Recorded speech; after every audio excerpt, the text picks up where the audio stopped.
Alors que la sortie de Jurassic World Dominion approche jour après jour, de nombreux jouets et autres produits marketing sont dévoilés, parfois de manière officielle, parfois de manière un petit peu plus officieuse. Aujourd'hui, nous allons nous attarder sur des derniers jouets et autres Lego qui semblent contenir différents éléments intéressants sur le contenu du film. Comme toujours, si vous n'aimez pas les vidéos théorie, vous pouvez retrouver une vidéo sur le lore, donc l'univers étendu de Jurassic Park ou Jurassic World, dans la vidéo qui va s'afficher en haut à droite. Pour les autres, bienvenue dans cette vidéo et bienvenue à Jurassic Smash.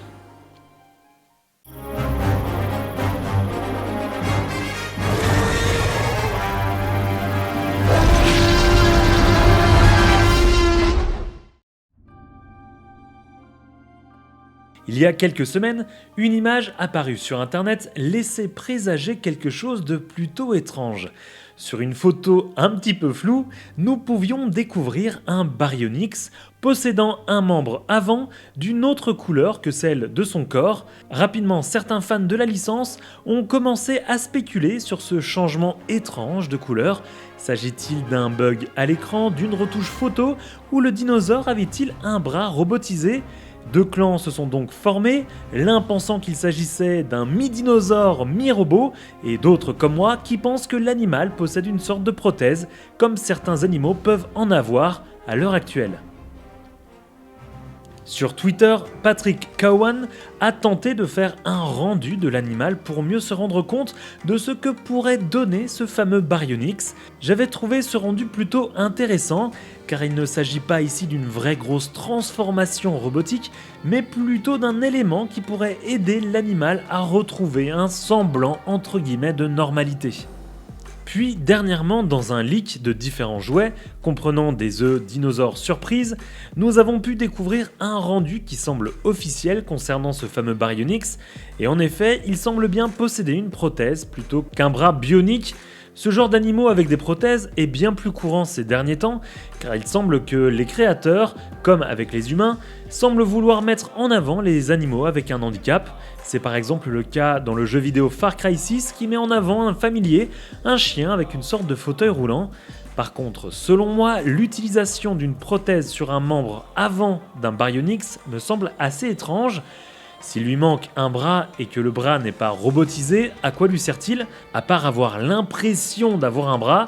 Si ça avait été les pattes arrière, là oui, il lui aurait fallu une prothèse pour pouvoir marcher plus ou moins normalement, ce qui signifie donc selon moi que soit l'animal a besoin de son bras avant pour une spécificité qui m'échappe encore à l'heure actuelle, je veux dire qu'il a vraiment besoin de son bras au point d'avoir un bras inerte qui ne lui sert pas à grand chose, mais bon voilà, ou bien le bras est effectivement mécanique et il peut bouger. Pour moi, du coup, ça serait l'explication la plus logique. Le bras serait donc sur une batterie, peut-être même alimenté par le dinosaure lui-même, comme avec les puces de traçage des dinosaures de Jurassic World. Même si personnellement, je préfère l'idée juste d'une prothèse inerte. Je suis moins fan d'avoir un dinosaure avec un bras robot.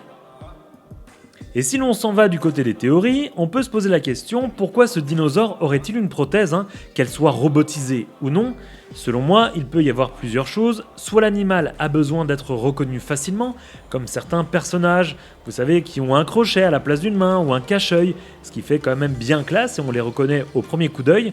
Soit l'animal a été soigné plus ou moins jeune par un humain, lui donnant du coup cette prothèse, et le Baryonyx s'est lié d'amitié entre guillemets avec cette personne, comme on peut le voir avec Blue et Owen. Soit l'humain est un méchant entre guillemets, sûrement Ryan Delacour qu'on a pu découvrir via les packs de Lego, soit pourquoi pas Ian Malcolm. En effet, comme je vous le disais dans une précédente vidéo, un pack de jouets comprenant Ian Malcolm et un bébé Baryonyx semble être prévu. Peut-être s'agit-il du même dinosaure. Nous le saurons en juin 2022.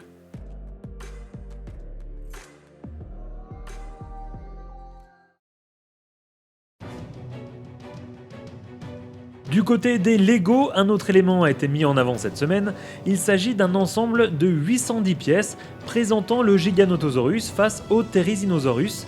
Comme toujours, ce genre de set peut être complètement improvisé, et donc cette scène entre guillemets n'apparaît pas dans le film, soit elle donne beaucoup d'informations justement sur une scène présente dans le film. On peut donc imaginer, même si cela est à prendre avec des pincettes, que le Giganotosaurus affrontera le Therizinosaurus dans le lieu étrange que l'on voit dans le trailer. Pour moi, en effet, il s'agit du même lieu parce qu'on y voit notamment les hélicoptères qui sont un petit peu particuliers.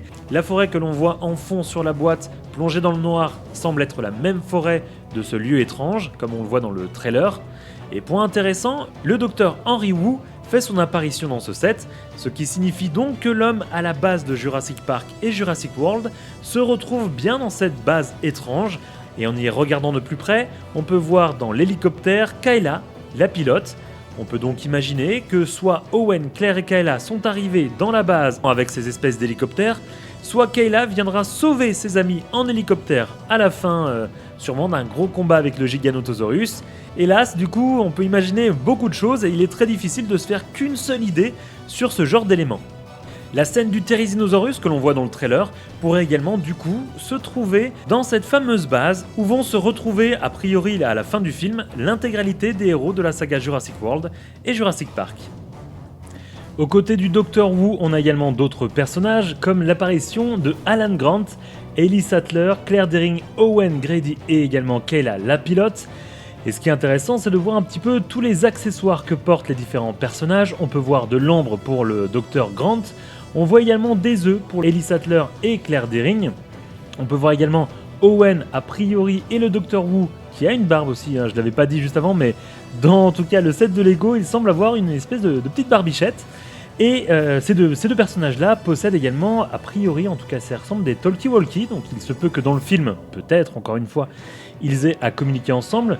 Owen possède également une tasse, le Dr Grant une espèce de chalumeau, et du côté de Kayla, on a également une espèce de taser et une télécommande. Voilà, il y a un autre point également du côté de Ellie Sattler, elle porte une espèce d'élément jaune dans sa main, mais je ne sais pas du tout ce que c'est.